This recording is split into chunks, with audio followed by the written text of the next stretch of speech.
اوعى تقف على باب ربنا قفله، اوعوا تفتحوا باب ربنا قفله. خلاص الباب اتقفل، معناها ايه؟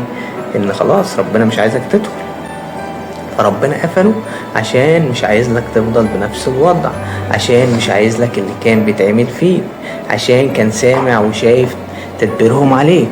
فتأكد ان الخير ما كانش عند الباب ده، وقفله ليك حكمة من عند الله. ليه؟ عشان فتح لك باب جميل، باب في راحة، في سعادة، في احلامكم بقى اللي تمنيتوها.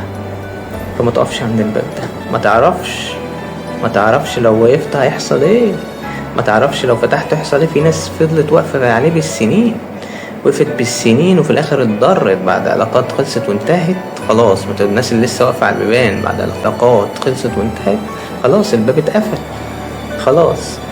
لان ربنا قفل لك باب العسر. ربنا قال ايه؟ ان مع العسر يسرا، مالكش ان بعد العسر يسرا، ان مع العسر يسرا. فالعسر كان نازل معاه يسر، باب اليسر كان نازل بس انت مش شايف، واحنا ما بنشوفش، عينينا ضيقه، عينينا لسه ما تشالش منها ان احنا نشوف. صدقني كان نازل وموجود باب اليسر. يلا باب احلامك الجميله، يلا بينا، كفايه بقى، كفايه وجع، كفايه الم.